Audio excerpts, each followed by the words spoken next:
नमस्कार दोस्तों, टॉपर्स वाला के यूट्यूब प्लेटफॉर्म पर आपका बहुत बहुत स्वागत है। तो दोस्तों, जैसा कि आप लोगों को पता है, ग्रुप में भी हमने बताया था कि सोमवार को हम लोग कमीशन जाने वाले हैं अपनी भर्ती की जानकारी लेने के संबंध में, एएसओ और असिस्टेंट अकाउंटेंट और एग्रीकल्चर टेक्निकल असिस्टेंट के बारे में। तो कल क्या बात हुई, आज विस्तार से चर्चा की जाएगी इन सभी बातों पे। तो जुड़े रहिए टॉपर्स वाला के साथ, और अभी तक चैनल को सब्सक्राइब नहीं किए हैं दोस्तों तो सब्सक्राइब कर लीजिए, ठीक है। तो सबसे पहले दोस्तों, कल जो है हालांकि कमीशन में मीटिंग थी, ठीक है। तो सेक्रेटरी जो सचिव साहब हैं उनसे मिलने का मौका नहीं मिला, लेकिन जो उनके पर्सनल असिस्टेंट और एक बाबू थे उनके माध्यम से हम लोगों की बात हुई, और एक सक्षम अधिकारी थे, उनका नाम हम हाईलाइट नहीं करेंगे, उनसे भी हमारी बात हुई थी। हम लोगों की 3 लोग थे। तो सबसे पहली आप लोगों के लिए गुड न्यूज़ यही है कि असिस्टेंट अकाउंटेंट की भर्ती आप लोगों की पाइपलाइन में है, और हो सकती है यहाँ तक कि उन लोगों ने बताया कि जून में हो सकती है कि आपकी विज्ञापन निकाल जाए, मई लास्ट जून में आपका विज्ञापन आउट कर दिया जाएगा, और हो सकता है कि दूसरी भर्ती आपकी असिस्टेंट अकाउंटेंट की हो, ठीक है। क्योंकि एजीटीए के बाद दूसरी वरीयता अकाउंटेंट की है, क्योंकि जूनियर असिस्टेंट में अभी शासन से अनुमति एकेडमी हटाने की मिली नहीं है, तो उसकी पॉसिबिलिटी अभी नहीं बन रही है। तीसरी चौथी भर्ती आपके जूनियर असिस्टेंट की हो सकती है, असिस्टेंट अकाउंटेंट की दूसरी भर्ती हो सकती है, आपको देखने को मिल सकती है, ठीक है।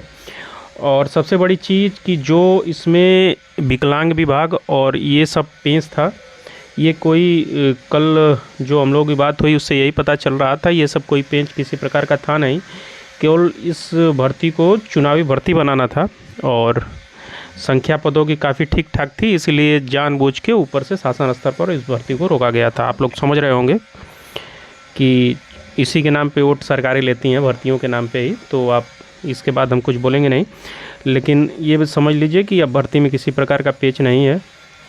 और कल हम लोग आंतरिक लेखा निदेशालय भी गए थे, वहाँ के जो महामंत्री थे उनसे भी हम लोगों की बात हुई थी। तो सारे परिणामों के बाद यही निष्कर्ष निकला है दोस्तों कि असिस्टेंट अकाउंटेंट में अब किसी प्रकार का पेंच नहीं है। ये भर्ती इस महीने के लास्ट तक इसका अध्याचन कमीशन पहुंच जाएगा संशोधित होकर, ठीक है। और जो विकलांग और स्पोर्ट्स कोटा का होना था वो तो केवल बहाना था, कुछ था नहीं उसमें किसी प्रकार का पेंच, ठीक है।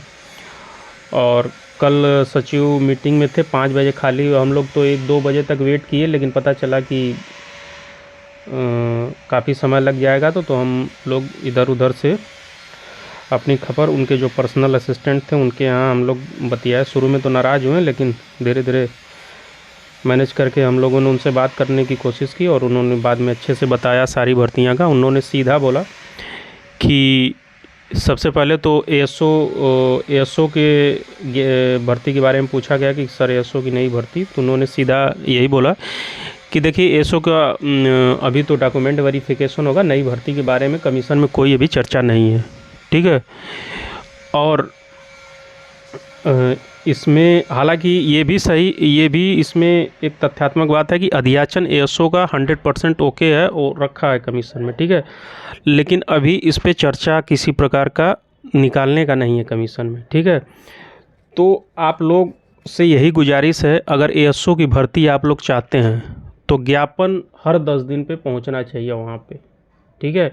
लास्ट में उन्होंने बोला, क्योंकि हम लोगों ने कहा कि सर इस पेट के अंत तक या फिर अगस्त सितंबर अक्टूबर तक तो देखा जाएगा, अक्टूबर तक हो सके आ जाए, तो ये मत समझिए कि टॉपर्स वाला ही हर बार ज्ञापन देने जाएगा, ठीक है। आप लोग अगर भर्ती चाहते हैं इसी पेट से तो ज्ञापन देते रहिए, अन्यथा भर्ती नहीं आएगी, सीधी बात यही है दोस्तों, ठीक है। क्योंकि बार बार इलाहाबाद से लखनऊ जाना ज्ञापन देने के लिए बड़ा मुश्किल है। लखनऊ और लखनऊ के आसपास के ज़िले के जितने विद्यार्थी हैं एएसओ भर्ती से रिलेटेड, अगर आप नया विज्ञापन चाहते हैं तो दोस्तों हम ये नहीं कह रहे हैं कि एक ही लड़के जो बार बार ज्ञापन देने जाए, कभी कोई चला गया कभी कोई चला गया, मतलब हफ्ते 10 दिन में आप एक बार वहाँ पे रिमाइंडर देते रहेंगे तो कमीशन के दिमाग में रहेगा कि एएसओ का भी विज्ञापन निकालना है, 4 साल हो गया है, ठीक है। क्योंकि 19 के बाद ये 4 साल हो जाएगा इसका। तो क्योंकि बिना ज्ञापन के भर्ती नहीं आने वाली, क्योंकि वहाँ पे 20-25 भर्तियों का अधियाचन पड़ा है, जिस पे दबाव बनाया जाता है, भर्ती निकाल दी जाती है। असिस्टेंट अकाउंटेंट पाइपलाइन में भर्ती इसलिए है क्योंकि इतनी बार हम लोग वहाँ पे गए, उसके बाद ज्ञापन दिए, उसके बाद तमाम लोगों से वहाँ ज्ञापन दिलवाया गया, पूछा गया। पहली बार तो सोचिए असिस्टेंट अकाउंटेंट में यही था कि पिछली बार जब हमारे मित्र लोग वहाँ से जा रहे थे, जब नए नए सचिव साहब आए थे तो बोल रहे थे कौन सी भर्ती, इस भर्ती के बारे में हमें कोई जानकारी नहीं है। अब बोल रहे हैं कि सीधा कि आप लोगों की भर्ती पाइपलाइन में है और बाहर से भी आप लोगों की भर्ती निकालने के लिए दबाव है। ठीक है, तो अगर एएसओ की भर्ती आप लोग चाहते हैं तो ज्ञापन देते रहिए। और हाँ, यहाँ से अब ये सोचिए कि टॉपर्स वाला बार बार जाके ज्ञापन दे तो बहुत मुश्किल है, क्योंकि हम भी विद्यार्थी हैं, हमारा भी पेपर रहता है। ठीक है, तो अगर भर्ती चाहते हैं, सीधी बात है, अगर भर्ती चाहते हैं आप लोग तो ज्ञापन देते रहिए, अन्यथा भर्ती नहीं आएगी, इस पेट से सत्य यही है। ठीक है, और असिस्टेंट अकाउंटेंट के संबंध में यही है कि असिस्टेंट अकाउंटेंट एजीटीए ये भी है कि अगर एजीटीए में किसी प्रकार का पेच होता है अंतिम समय में तो अकाउंटेंट की भर्ती आउट कर दी जाएगी। ये भी है, पहली भर्ती आपकी हो सकती है, पहली, दूसरी, तीसरी कोई भी हो सकती है, लेकिन अकाउंटेंट भर्ती जून तक आपकी देखने को मिल सकती है, क्योंकि इससे पहले कभी उन लोगों ने डेट नहीं बताया था कि कब तक आएगी, लेकिन अब बोल रहे हैं कि मई लास्ट जून तक आपका विज्ञापन आ जाएगा, क्योंकि इस पर काफ़ी काम चल रहा है और काम अंतिम चरण में है। ठीक है, तो यही थी दोस्तों।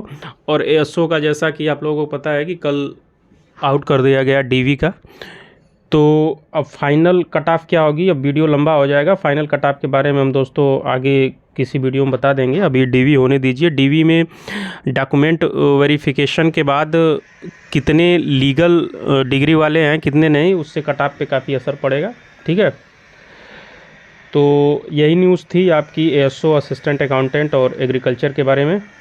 ठीक है, और दोस्तों की लगातार क्वेरी आ रही है कि यूपीपीसीएल असिस्टेंट अकाउंटेंट का एग्ज़ाम कब तक होगा। तो दोस्तों आपको बता चुका हूँ कि 30 तक तो यही आपका टाइपिंग वाइपिंग चल रहा है, जो आया हुआ है एडमिट कार्ड। आपका एग्ज़ाम 15 मई के बाद ही होगा। ठीक है, 15 मई के आसपास उसके बाद ही होगा, क्योंकि इससे पहले TG2 का एग्ज़ाम है, तो हो सकता है दोनों आसपास कराएं, तब भी मान के चलिए कि दूसरे पक्ष में मई के एग्ज़ाम आपका कंडक्ट कराया जा सकता है। उसके लिए आप लोग तैयारी करते रहिए। ठीक है, और जुड़े रहिए टॉपर्स वाला के साथ दोस्तों।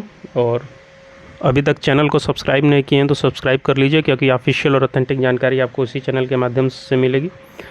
और जुड़े रहिए, मिलते हैं अगले वीडियो में दोस्तों, तब तक के लिए धन्यवाद। जय हिंद।